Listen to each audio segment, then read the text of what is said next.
very important matter of quorum. Of what? Of quorum. Honorable, let me finish that. Let me finish that.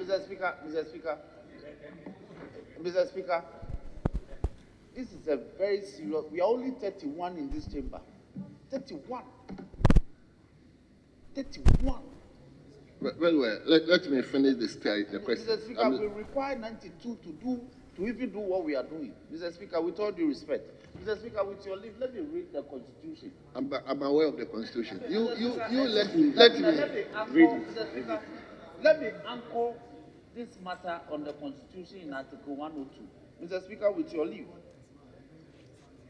a quorum of Parliament, apart from the person presiding, shall be 1/3 of all the members of Parliament.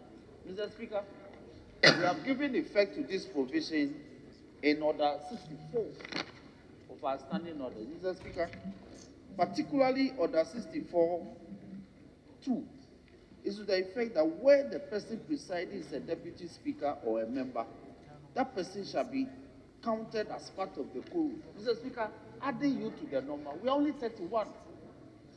I've added you, that's why I mentioned 31. Mr. Speaker, we can't continue to do this. The optics are so bad. If you are not properly constituted, then we should leave. No, member. So, Mr. Speaker, are you invoking? Yes, Mr. Speaker, I am properly invoking the Constitution as well as the standing orders to say strongly that, Mr. Speaker, we cannot even continue the business. We can't. We can't. Honorable. Every decision in this house, everything done in this house is decisional. Everything done is decisional. We can't even continue to ask the minister to. Yes, Honorable Majority Whip.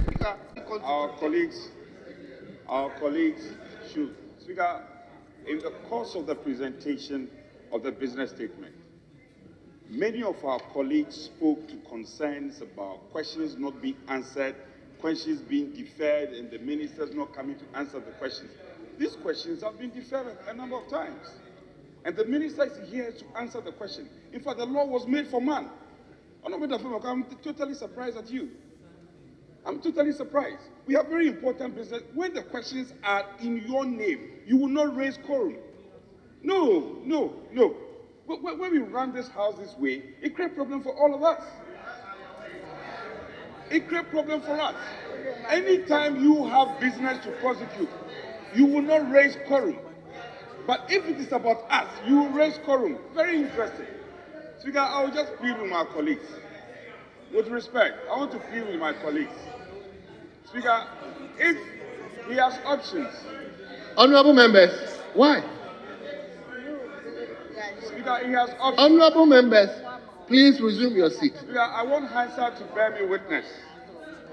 Tomorrow or any other day, if we don't have ministers in this house, or ministers are unable to appear before answer questions, they shouldn't blame the ministers. You shouldn't blame the ministers. When the ministers come to do business, you raise quorum. No, when the ministers come to this house to attend upon the house and do business, you raise quorum. So which is which? Which is which? Speaker, I will plead with my good friend. He should just withdraw. Withdraw it. Or if he intends to persist, then let's go through the procedure. Honorable member, are you withdrawing? Please, Speaker, with all due respect. Speaker, with all due respect, I am not doing this whimsically. So don't let the leader of the house, the majority chief whip, indicate that I am doing this whimsically. I am doing this on terra firma. Well. I am saying, Mr. Speaker, I'm raising the issue of quorum, not in respect of any other person's question, but in respect of the member for Ketu South. He belongs to our side. So to suggest that I raise quorum because the question stood in the name of a member from the other side cannot be accurate. Mr. Speaker, I think if my memory serves me right, we've been in this house where serious matters have been considered with very few members of the House. Mr. Speaker, I know why most of our members are trying to raise quorum. And I think I can attribute it to the fact that today we are going to consider the affirmative action bill. And in order to frustrate us, they have started raising issues of quorum. Mr. Speaker, I think that members should be accommodating enough, and let us look at that bill. Mr. Speaker, I Thank take you. strong exception to that suggestion. I have no idea. Honorable about any members. affirmative action. Honorable members. I have no idea. Honorable members. Yes. I am only saying that if they are minded to do the business, they have to be here. How can 30 people be asked to conduct business of the House? Mr. Speaker, in fact, at conclave, as leadership, it was agreed that we try to veer away from controversial areas today. Mr. Speaker, as we see, and that was agreed upon, as we sit here, there is an order from the majority chief that they should bring other people addendum for Ewoyaa bauxite and lithium agreement to be laid illegally when we don't have even the numbers to constitute business. Mr. Speaker, that will not be tolerated. The Constitution says, Article 102, we need 9 to 1 before we can proceed. Honorable and member. we need 9 to 1, Mr. Speaker, before we can Honorable proceed. member. No other business will be taken. Honorable. Mr. Speaker, this was agreed upon. The people are demonstrating, CSOs are demonstrating. Parliament cannot go on with that illegality. You don't have the numbers.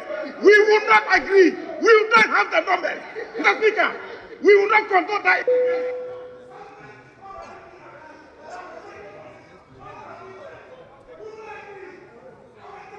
Speaker, I take a strong exception.